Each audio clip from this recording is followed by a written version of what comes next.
I've decided to have Mom come live with us here.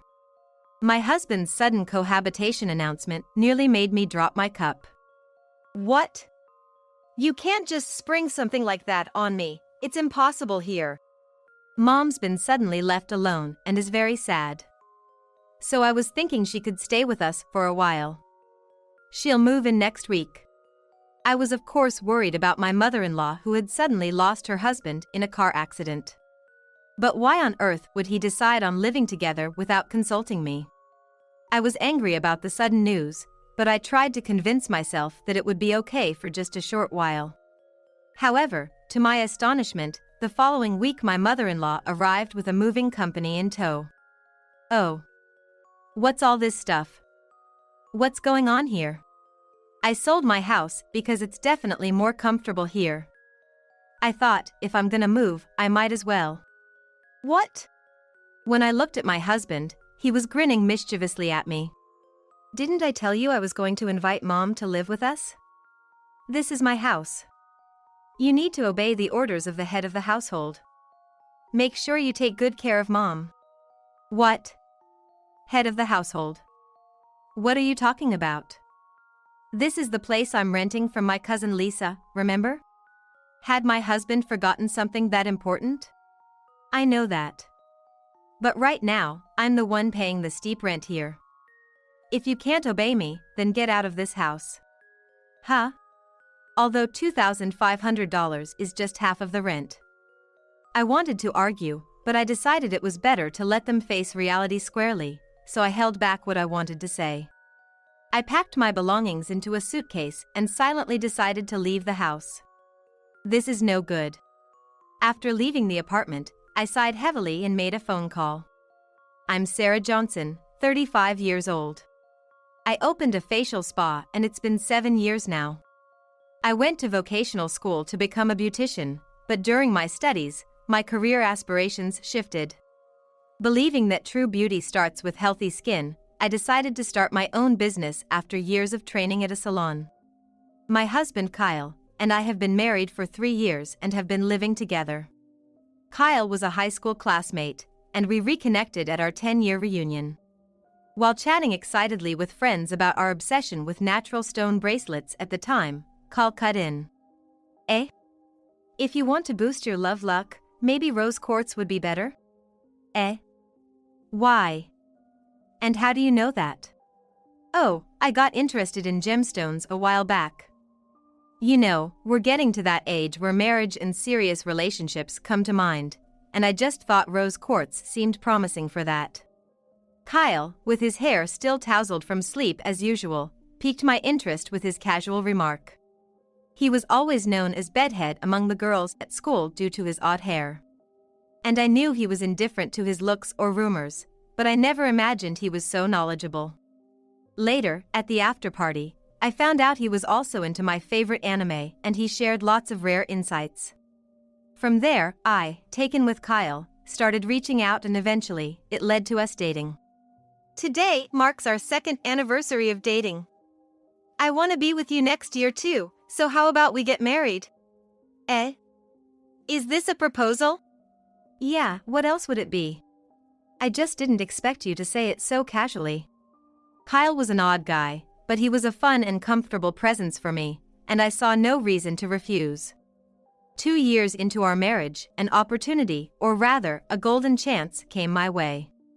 It was an incredible offer from my beloved older cousin Lisa. Lisa, who was 10 years my senior, had always doted on me since I was a child.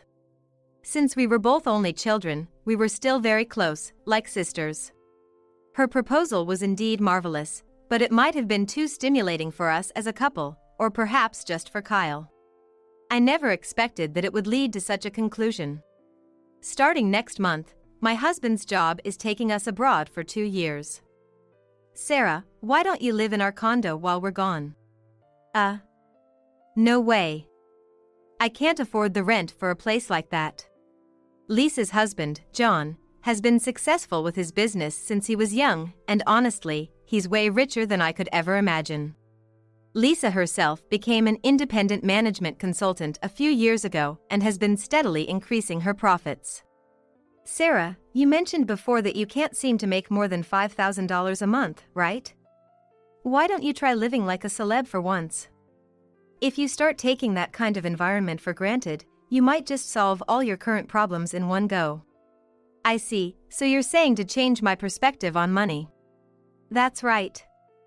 Our rent is $30,000, but if you're gonna live there, I'll let you have it for $6,000. How about it? My head spun. Even my current rent of $1,800 feels steep. But honestly, I really like our current place and don't want to let it go. But John says he's okay with renting it out to you as an investment. The owner of Lisa's condo is a friend of John's. Mr. Otomo is someone who supports entrepreneurs, so when Lisa brought up my story, he agreed right away. I get that it's a good offer, but can I discuss it with Kyle before I decide? Of course. I'll be looking forward to your response. At this point, I'd been running my salon for 5 years, but no matter how hard I tried, there's a limit to what I can do alone. I had almost given up on the idea that my monthly income would ever exceed $10,000.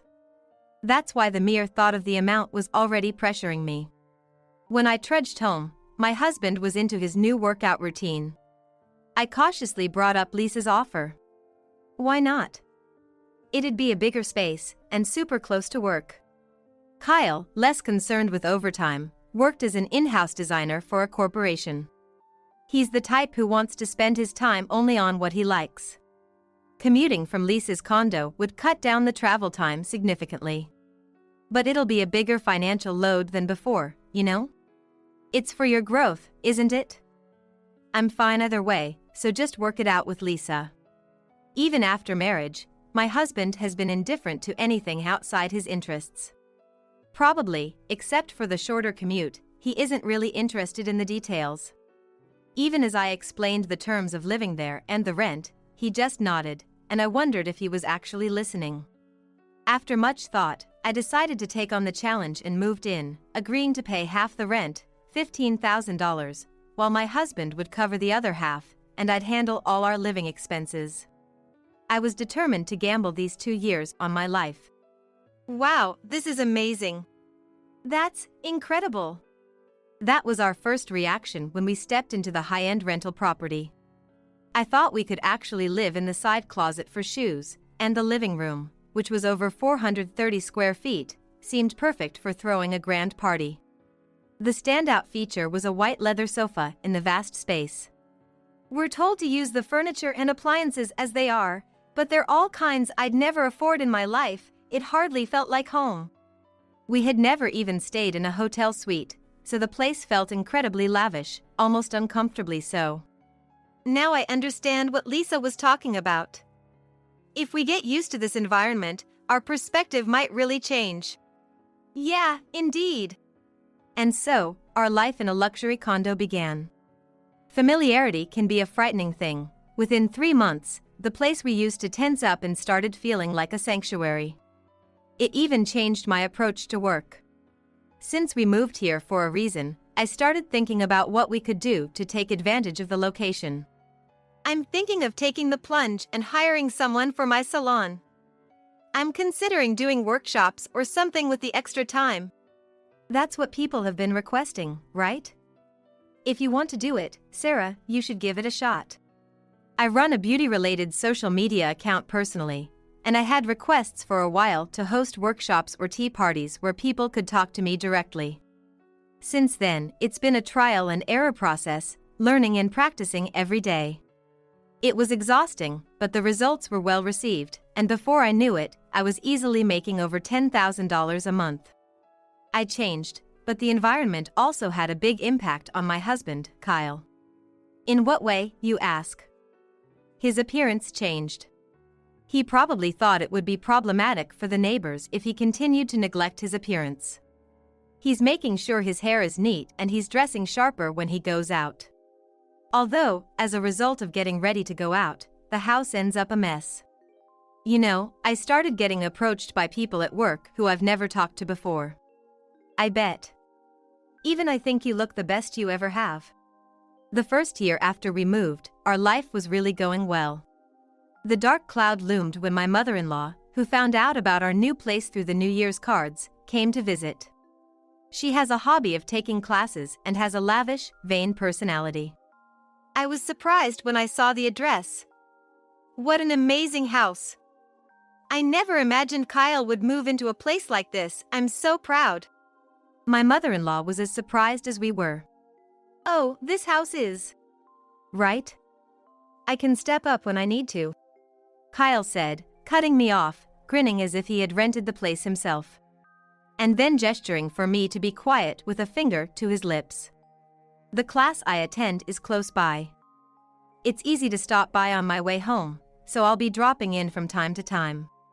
Sure, just make sure to let us know before you come over. I know that. I had a bad feeling about this. After retiring, my father-in-law enjoyed fishing with his buddies, often going on trips. Because of this, my mother-in-law started to come over to stay more often when my father-in-law was out. What bothered me was her sleeping on our white living room sofa. No matter how many times I told her, even laying out a futon on the floor, I'd find her sleeping on the sofa. Mother-in-law, please don't sleep on the white sofa, this is a rented place. Oh, sorry about that. It's just so comfy that I end up sleeping here without realizing. Initially, my mother-in-law was well behaved like a guest, but gradually she started acting as if it was her own house. She was careless with the furniture and appliances, and I was constantly worried she might damage something. Hey, don't you think you're coming over too often, mother-in-law? This isn't our house, you should hold back a little. What? Let me enjoy it, too. This kind of lifestyle doesn't come around often. Plus, you've been asking me to clean the house every time I come, it's been handy for you, right? Kyle hadn't corrected the lie he told my mother-in-law. Since he started dressing properly, he's become really sloppy at home. Having my mother-in-law around to easily ask to tidy up must have been convenient for him. But the cleaning she was supposedly doing only happened at the beginning. Sarah, the house is a mess. Don't just sit there, vacuum the floor. The bathroom is soaking wet. When I got home from work, my mother-in-law was there more often, scolding me. Kyle was influenced by his mother and started blaming me, increasing my stress after coming home. Yet, since my father-in-law was often away from their house, I felt somewhat relieved that the situation couldn't get much worse. But as my mother-in-law's visits increased, another source of stress piled up for me. My husband has been coming home late. There are nights he comes back drunk in the middle of the night, or sometimes he doesn't come home until the morning. Occasionally, the smell of perfume lingers on him. When confronted, he says he's hooked on trying out new bars lately. Cut it out already. It's fine to go out for drinks, but coming home in the morning isn't normal. And how much are you spending on drinking anyway? I'm giving you enough for expenses, aren't I? How I use my money is my business. Just leave it be. I was shocked because he never used to talk like this. But there was something else I had to say. You've been wearing John's suits from the closet, haven't you? Do you think that's okay? What? You use Lisa's clothes and bags without asking, right? I was dumbfounded. Does he think it's okay to just use anything in the house as he pleases? I always get permission and take them to the cleaners afterward. Have you got permission from John? Well, you handle that part, make it sound good. John's suits are really cool. They fit me perfectly since we're about the same height, and I get a lot of compliments. I was furious. Of course, the suits of our landlord, who could afford such a nice house, would be stylish. If he ruined them, there's no way he could afford to replace them. Stop it. Stop it right now. Take care of what you've used and don't ever wear them again. Would you quit nagging? Seriously, you're so annoying. I'm in my prime for attracting attention. If you keep this up, I'm out of here. Divorce, I mean it. I felt as if a century-long love had gone cold. The man in front of me was no longer the husband I knew. But then, an unexpected event happened. My father-in-law had an accident while out fishing and passed away. Caught up with funeral arrangements, I had forgotten about these problems, but after the 49-day mourning period settled, my husband dropped a bombshell. I've decided to have Mom move in with us. I almost dropped my cup when my husband suddenly declared they would live with us. What? You can't just spring that on me, it's not possible here. Mom's really sad being all alone suddenly. So, I thought we'd live together for a while. But how can he decide that on his own? She'll move in next week. Next week? Why didn't you discuss this with me sooner? Sorry. But I thought you'd understand, Sarah. Gosh. I was upset by the sudden news, but if it's just for a short while, maybe it's bearable. I was worried about my mother-in-law who had just lost her husband. But the way my husband had decided on their living together without consulting me, I felt betrayed. The following week, to my surprise, my mother-in-law arrived with movers. What's all this about? This place is much more comfortable than my old house. I thought, why not, and sold the house to move here. What? Looking at my husband, he was grinning at me. I told you we were gonna have Mom move in, right? But I said it wasn't possible here. And you said it was only for a while. This house is big enough, one more person won't hurt. He had planned to live with his mother here all along. I didn't know what he had told his mother, but selling her own house to move in. I had a headache, and then my husband said something even more absurd. This is my house. You'll follow the head of the household's orders and take care of Mom. What? Head of the household? What are you talking about? This house is borrowed from Lisa, remember? Had he forgotten such an important detail? I know. But right now, who's paying the steep rent? Me, right? What? My husband has always been indifferent to money and possessions. But I never imagined he'd be so careless to barely remember details about this house. When he was single, Kyle lived in a cheap apartment that cost just $500 a month. So, I can understand why he'd think $3,000 a month for rent seems outrageously expensive. But did he seriously believe someone would rent us this property for such a price? If you can't listen to your husband, then pack up and leave. You've become so annoying with all your nagging lately. That's right. Thanks to Kyle, we're living this good life, and here you are complaining like an ungrateful spouse. I felt like I finally understood my husband's scheme. Ever since we moved into this house and started getting attention from everyone around us, he probably found my reminders about his spending habits and coming home late annoying. He's trying to kick me out without even realizing his massive misunderstanding. Fine, I'll leave.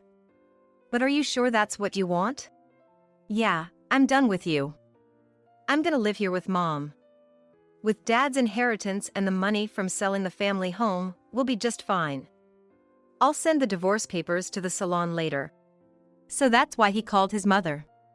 I could have argued here, but I decided to let them face reality on their own, biting back my retort. I packed my things into a suitcase and silently left the house. This is a mess. Once outside the apartment, I sighed deeply and called Lisa overseas. What?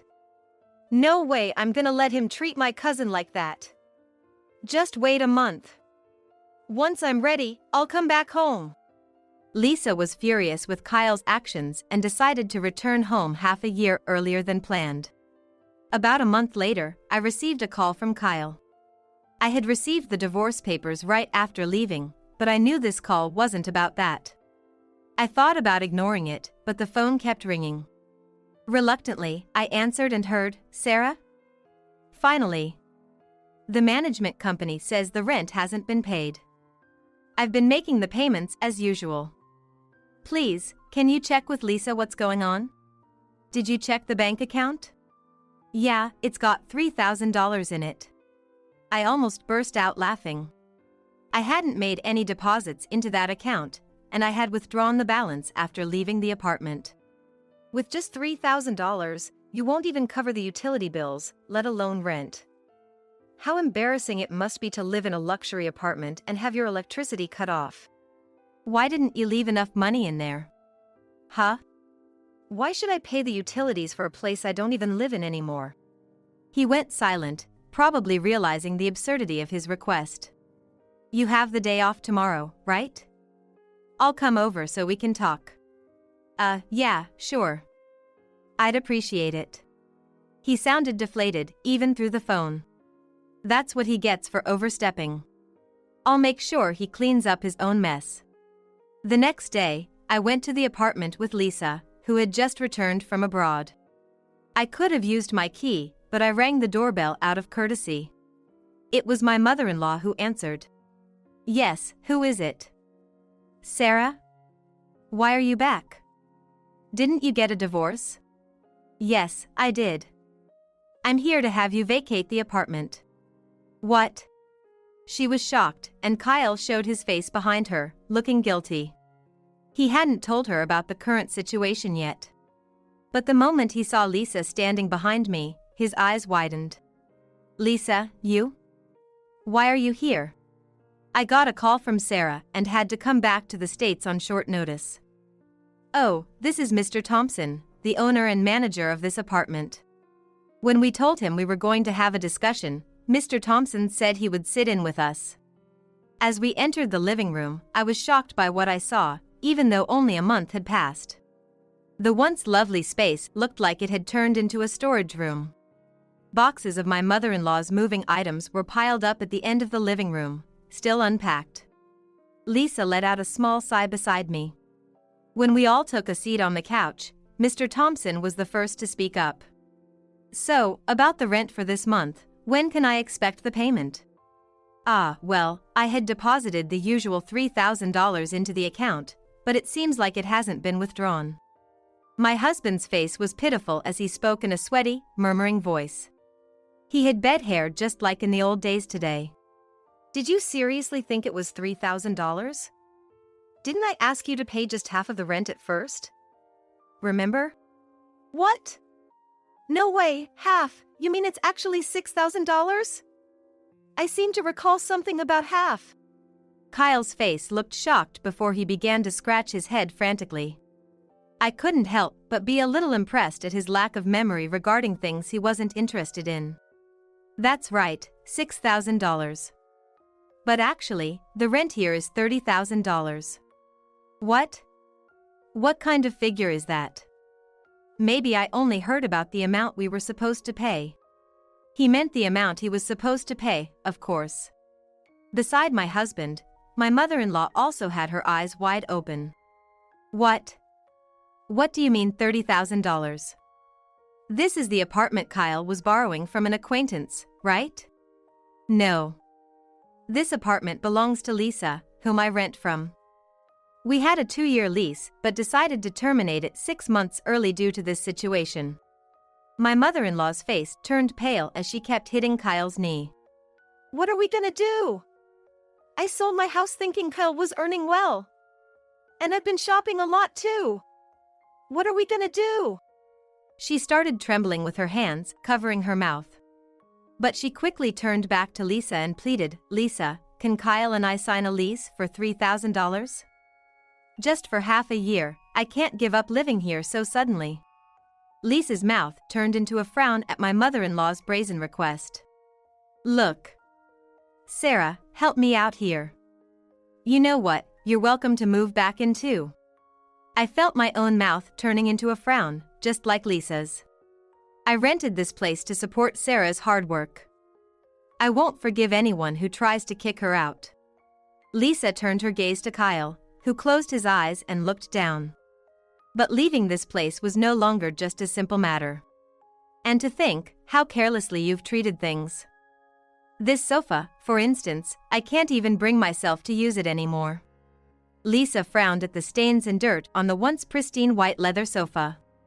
I was planning to have you purchase the heavily worn items after 2 years, so I'll be doing a check now. What? Wait a minute. I wasn't informed about this. Kyle looked up, his voice sounding utterly ridiculous. You'd normally restore a rental to its original state before returning it. It's only right to compensate if you've misused the furniture and appliances we let you use. I'd explained this before, but considering he didn't even remember the rent, such details were unlikely to have stuck in his mind. Lisa walked around the apartment, checking everything. From the kitchen, I heard many sighs, so it was likely that the appliances would be up for purchase. Opening the bedroom closet, Lisa sighed even deeper. Kyle. Did you wear John's suits without permission? I didn't agree to lend you personal items. And, you've treated these quite roughly too. Sorry, but you'll definitely be buying these at the full price. Just as I thought. Despite being told not to wear them anymore. Every suit left in the closet was over $10,000. The only silver lining was that Kyle had only worn 3 suits. Kyle, I'm so disappointed in you. I trusted you with this house because of you and Sarah. I have no sympathy for someone who's hurt my dear Sarah. Kyle's face was ashen, shaking violently. The amount Lisa suggested for the purchases was substantial. And as if to drive the point home, Mr. Thompson began to speak.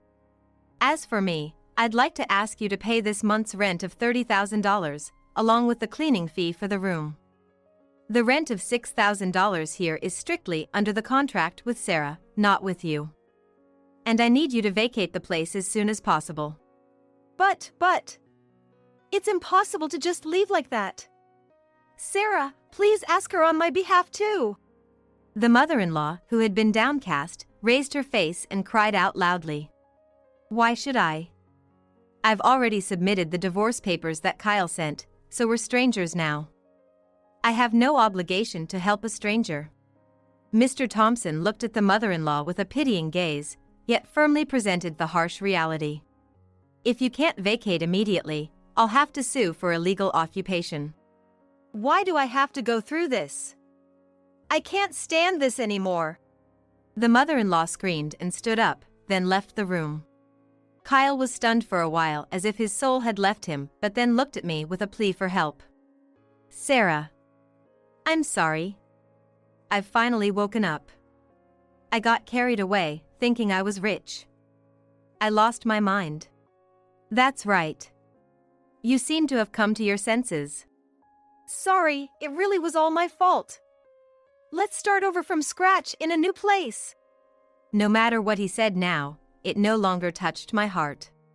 Our trust was broken, and I had also overheard that Kyle had been fooling around with other women. It's not gonna work. Like I said earlier, we're already divorced. Besides, even though I filed for divorce in anger, after a month, I have no regrets, and I've moved on completely. I looked back at my husband with a full smile. Seeing my face, he seemed to give up and asked in a quiet voice. You've been covering everything but half the rent, haven't you? By the way, how much are you earning now? I realized we hadn't talked about work in a long time.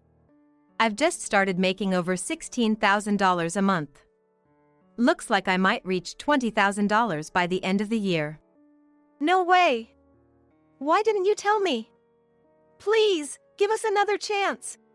Kyle slid off the sofa and started crying, collapsing onto the floor.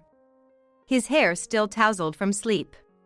I wished he would remain that bed-headed boy no matter how much our standard of living had risen. Thinking this made me feel a bit sad, despite having thought I was over it. Soon after, perhaps scared by the mention of illegal occupation, they rented a monthly apartment and left. It seems they managed to pay off their debts with the inheritance from Kyle's father and by selling their family home, but their finances must be pretty tight now. Well, it's not that Kyle isn't earning badly, and if he lives within his means, he should be able to manage. After the divorce, Kyle contacted me just once to apologize. I have no intention of getting back together, but I genuinely wish him the best. He lamented then that it's hard to lower your standard of living once it's gone up, referring to living with his mother. Thinking about his mother, who enjoyed her hobbies and luxuries, I'm filled with worries about their future. I didn't ask for alimony from Kyle. Some may think it's too lenient, but I believe I was the one who changed the carefree man with the bed head. Being in that environment allowed me to adapt to a mindset that this lifestyle was the norm and helped me earn as much. Thanks to that, my endeavors are reaching new heights. But Kyle and his mother just used that environment to raise their standard of living, without realizing their delusion. Now, I live alone in a $3,600 rental. Though I'm not up to Lisa's level yet, I feel I've come a long way from the time when an $1,800 rent was a struggle. I believe in myself and want to continue making my dreams come true. All right, everyone's presentations are done. Nick, the manager, said as he tried to move the discussion forward. Excuse me, I haven't. I recently found out something.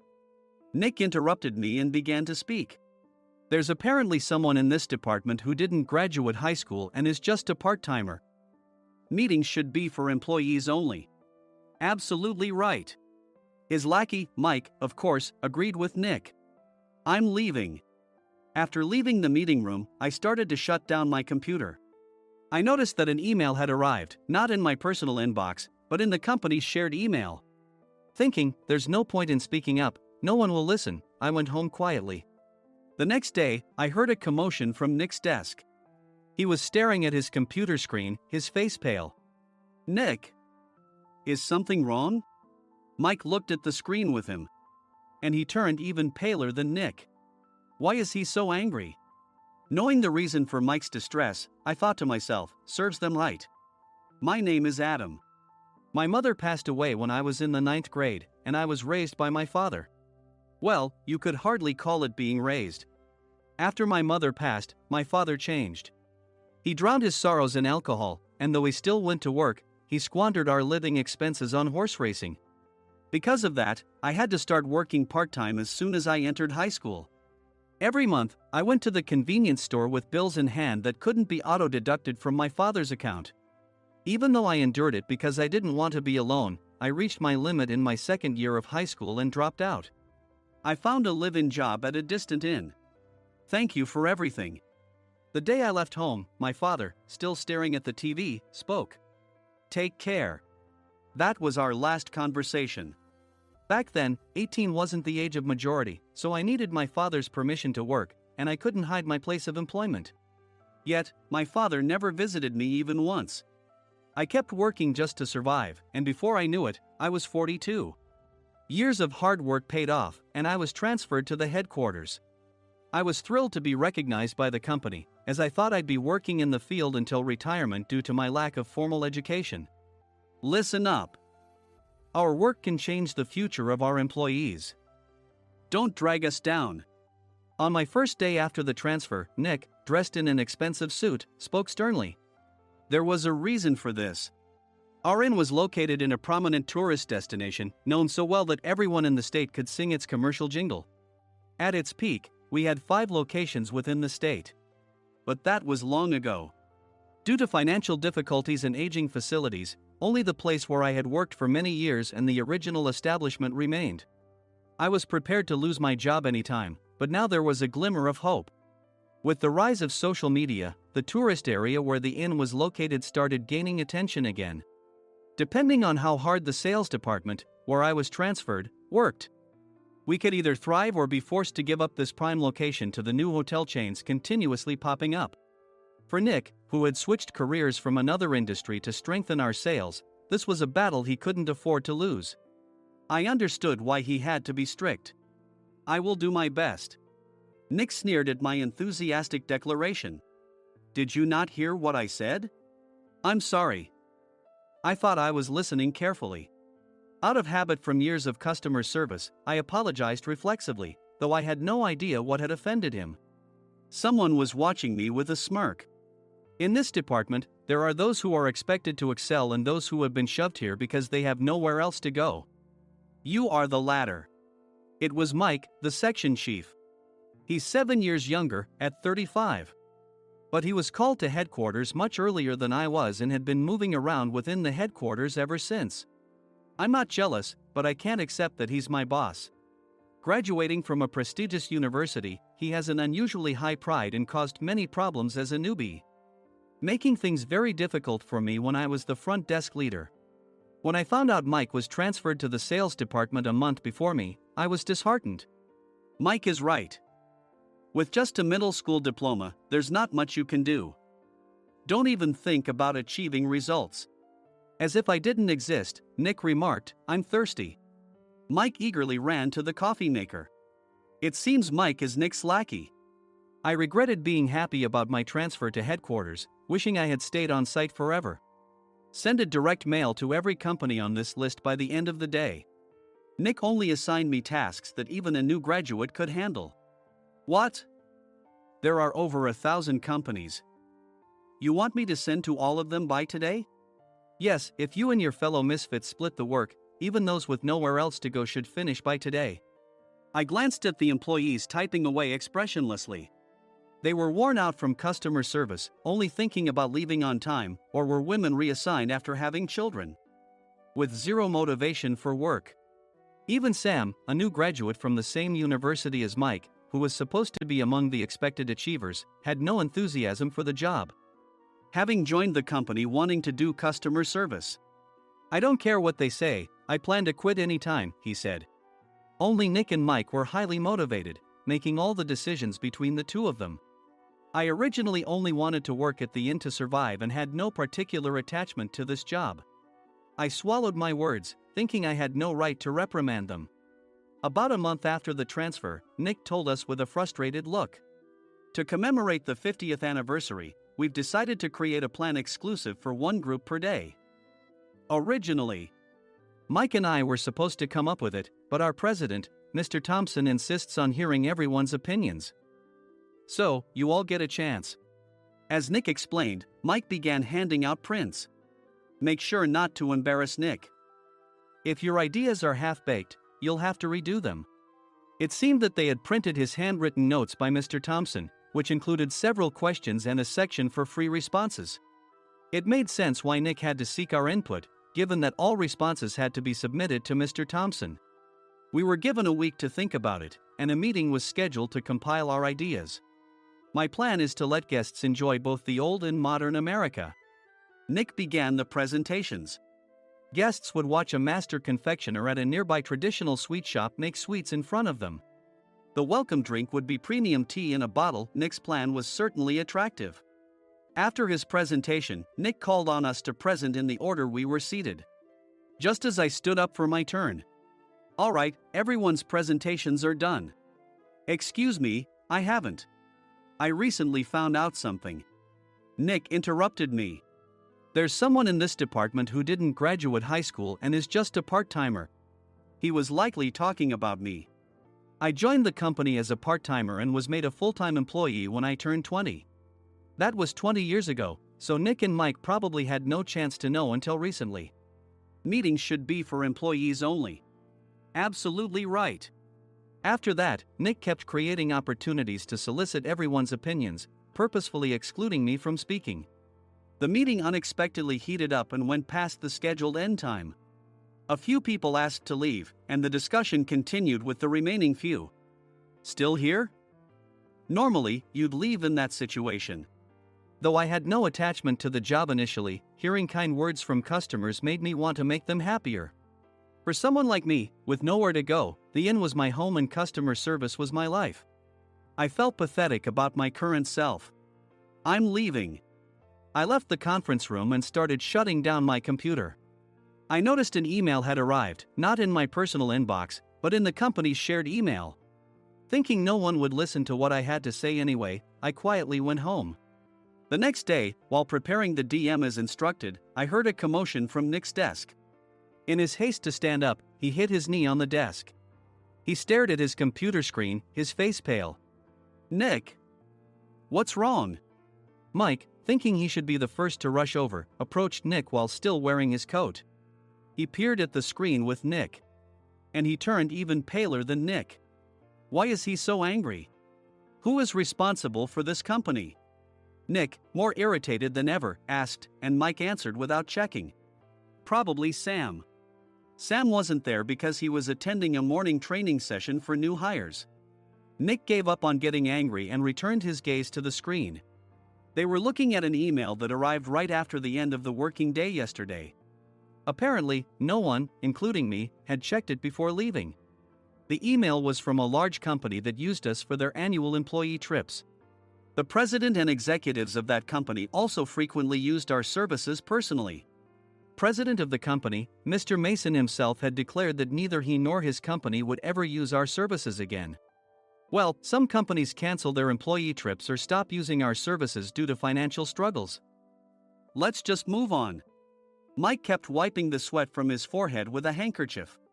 Knowing why Mike was so agitated, I quietly watched their interaction. Do you know how much revenue we get from that company?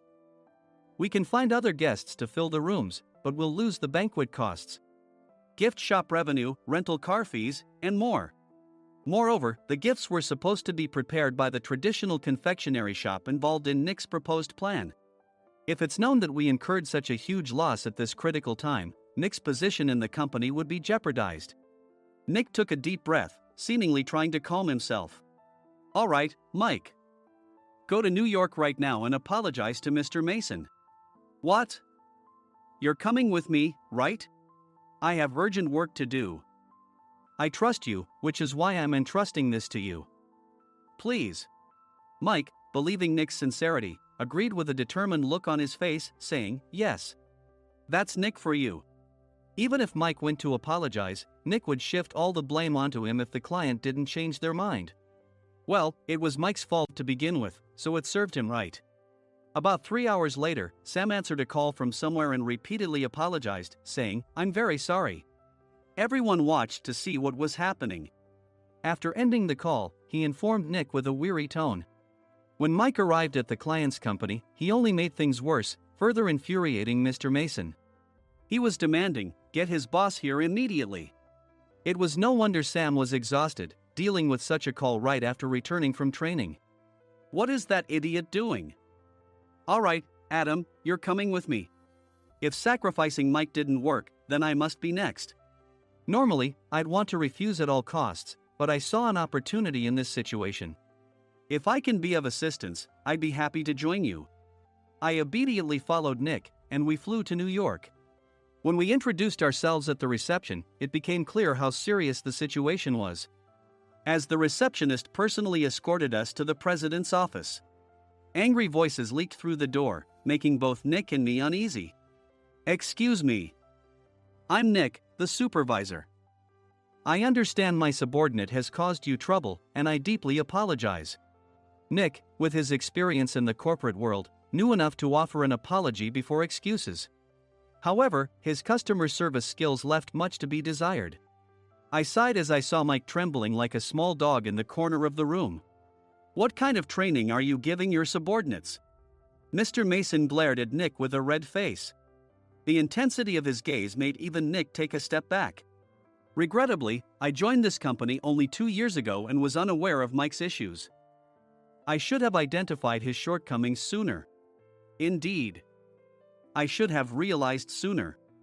No sensible person would come to apologize and then give a lengthy presentation on the drawbacks of not using their inn. Nick froze, his mouth slightly open. Suspecting the worst, I picked up the documents that had fallen to the floor. It seemed Mike hastily prepared these documents on the plane, listing the disadvantages. Disadvantage 1: if you change the venue for the company trip, employees might suspect it's for cost-cutting reasons, leading to a negative impression. Reading it aloud half-jokingly, Nick snatched the papers from my hand and checked the contents with a furious expression. Among the stack of documents was a receipt from a nearby convenience store's copy machine. I felt a pang of dread, hoping he hadn't shown the receipt as well. What do you think he said when I asked what kind of nerve he had to do this? I'm very sorry. Faced with the dire situation, Nick must have thought there was nothing left to do but apologize. In a voice smaller than I'd ever heard from him, he uttered words of apology. He said, I'm a Harvard graduate. I don't believe I said anything wrong. Mike, what have you done? Forgetting his plan to pin the blame on Mike, Nick yelled loudly, even in front of Mr. Mason. I didn't do anything wrong. You're still saying that? Look at him. Mike pointed at me with a shaking hand. I was assigned to headquarters in my 20s and now I'm a section chief. This guy only made it to headquarters at 42. Everything I've done proves I was right. So why are we losing the contract? Having said his piece, Mike collapsed to the floor. Of course. You were sent there because you had nowhere else to go. Mike never expected to hear such words from someone he looked down upon. He lunged at me, and Nick hurriedly stepped in to stop him. Mr. Thompson told me Mike is a quick thinker, and to take good care of him. There's no way he was pushed aside. Don't make things worse here. He didn't say quick thinker, he said only quick-witted, didn't he? I don't remember that part. I recalled the many troubles Mike caused when he was a newbie. When Mike was on the front line, his pride was so high that he never apologized to customers. Customer service, especially in our job, doesn't work alone. It brings both good and bad situations. If the front staff or housekeepers made mistakes, or the cleaning company didn't properly clean a room, one had to apologize to the customers regardless of personal fault. Mike, in such situations, would never apologize, insisting he wasn't at fault. This often angered customers, and as the front desk leader, I frequently had to apologize on his behalf. He caused complaints and disrupted operations, which is why he was quickly moved to headquarters. In departments where he didn't interact directly with customers, his quick thinking was beneficial and things went well. But it seemed his flaws were starting to show. Corporate reservations are supposed to be entered into the system by the sales representative. But a quick check yesterday revealed that more than 10 items were missing from the client's reservation. The handover document clearly stated what needed to be prepared. Why didn't you enter it into the system? Why do we have to give them special treatment? Filling rooms near the banquet hall, setting up all the food in advance. Specifying the brand of wine, they're too demanding. No wonder he always angered customers, I thought, feeling a headache coming on. Grouping them in rooms near the banquet hall is for our benefit too. It makes it easier for the staff to set up beds and serve breakfast since everyone's schedule is synchronized. As for the other requests, Mr. Mason suggested them to lighten our load. I didn't know that.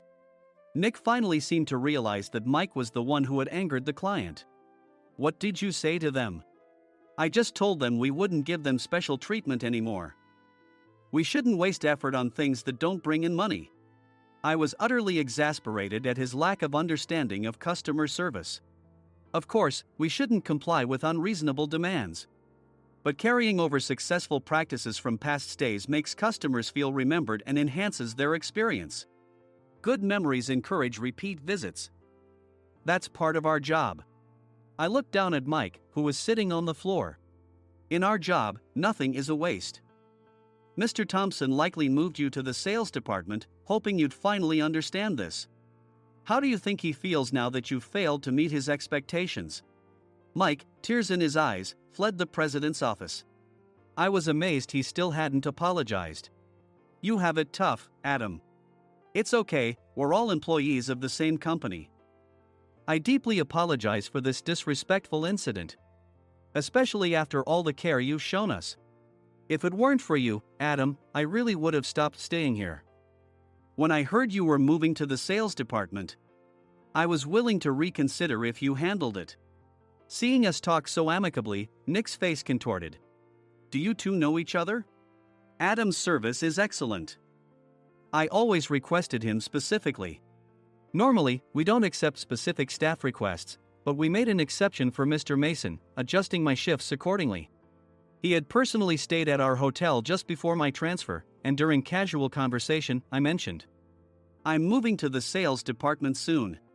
If I hadn't told him then, things could have been much worse. Please continue to take care of us. I look forward to it. On the return flight, Nick awkwardly offered me a can of beer. It's still working hours. Of course, I had no intention of forgiving him for a single beer. Nick might try to pin everything on Mike and avoid any consequences. While pondering this, a startling fact came to light. Nick, the tea bottles for the plan have arrived. I handed Nick a bottle labeled with our inn's name. They look good. What are you talking about? These are plastic bottles. I had assumed we would use the trendy, high-end bottling tea. But what arrived were ordinary plastic bottles of tea with customized labels. The only unique aspect was the label, which had the inn's name, making it look customized. Upon further investigation, I discovered that a substantial amount of money was set to be paid to the tea company. It was priced like bottling tea. Does this plastic bottle really cost $100 each? The tea inside is specially blended for us. The extra cost is for that. Wouldn't it be better to use another tea company? Or is there a specific reason we must use this one? As Nick continued to make excuses, I showed him a printed email. I informed the tea company's president, Mr. Mitchell, that we discovered irregular payments and he confessed. He said you two were high school classmates and planned to split the extra money. That idiot. Why did he confess? That's not important. You should worry about yourself, this could turn into a police matter. Opening the bottle cap, I suggested. How about calming down with this tea? It supposedly has a relaxing effect. Nick drank the tea frantically. In the following days, decisions were made about their fates. Mike was reassigned to the General Affairs Department, with no chance of transfer or promotion, as per Mr. Thompson's orders.